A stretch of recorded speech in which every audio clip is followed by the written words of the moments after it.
Avec Sofinco, baissez votre consommation d'énergie en lançant vos travaux d'éco-rénovation. Sofinco présente Sud Radio, parlons éco-rénovation.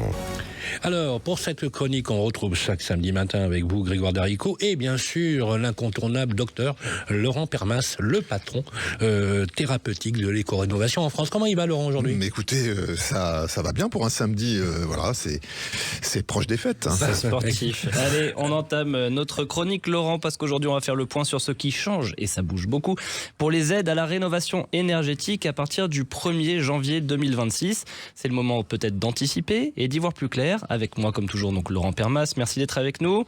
Laurent, on commence par quoi ?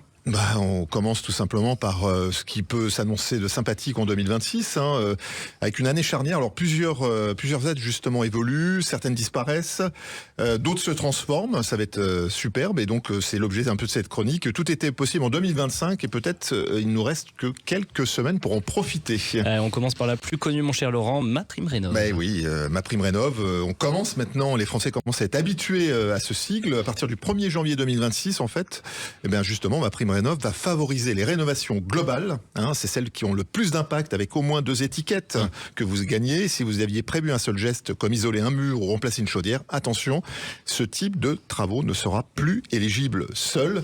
Un exemple très concret, isoler ses murs extérieurs, c'est jusqu'à 60 € par mètre carré d'aide. En 2026, si c'est votre seul chantier, pas d'aide. Donc il faudra désormais regrouper plusieurs travaux pour obtenir une aide et pour cela, un audit énergétique est obligatoire. À partir de combien ? 2 travaux, 3 travaux ? À partir de 2. À partir de 2 travaux, ce qu'on appelle les travaux de grand nombre, les chantiers de grande ampleur. Je fais les murs, la fenêtre ou les combles et tout. Et en plus c'est très pertinent. C'est bien, c'est bien. Il en faut au moins 2. Donc Laurent, si je vous écoute, il y a des équipements qui ne seront plus aidés du tout. Exactement. Alors, plusieurs postes disparaissent justement du dispositif. Les chaudières biomasse, qui pouvaient rapporter jusqu'à 11 000 € d'aide, elles seront plus financées seules. Okay. Donc, il faut les murs, les fenêtres ou autres. Au moins 2. Les pompes à chaleur RR, déjà exclues en 2024, ne reviendront pas, hélas. Alors, on peut se dire, c'est la climatisation, surtout. Et les fenêtres portes, volets roulants sont de plus en plus marginalisées dans les aides nationales. Donc, il reste possible quand même de les financer, mais uniquement dans une rénovation, on le répète, global, au moins 2 équipements. Est-ce que vous avez quand même des bonnes nouvelles côté financement ? Voilà, on est proche de l'année 2026. Oui, l'éco-prêt à taux zéro, l'éco-PTZ justement, est prolongé jusqu'en 2027. Pour rappel, il permet d'emprunter jusqu'à 50 000 € à un taux zéro, remboursable en plus sur 20 ans pour financer tous vos travaux. Et puis, c'est cumulable avec MaPrimeRénov'. Un exemple, une rénovation globale à 40 000 €, vous recevez 12 000 € d'aide et financez le reste avec un éco-PTZ à taux zéro.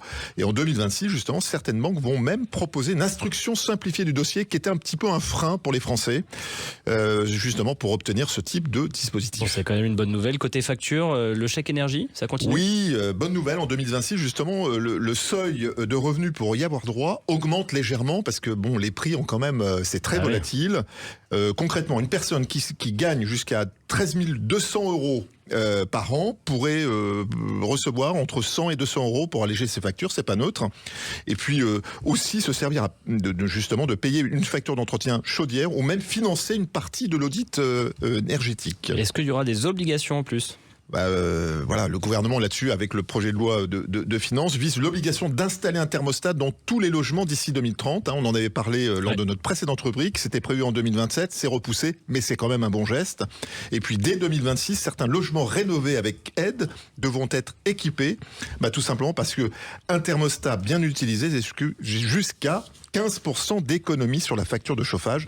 Le coût moyen du thermostat, c'est entre 200 et 500 €. C'est quand même très vite amorti. Bon, allez, Laurent, pour conclure, qu'est-ce qu'on dit à nos auditeurs ? Allez, 3 actions clés. Faites des travaux par geste avant la fin de l'année. C'est quand même, il reste que quelques semaines. Si vous aviez un projet simple, c'est-à-dire avec juste un seul travaux, voilà.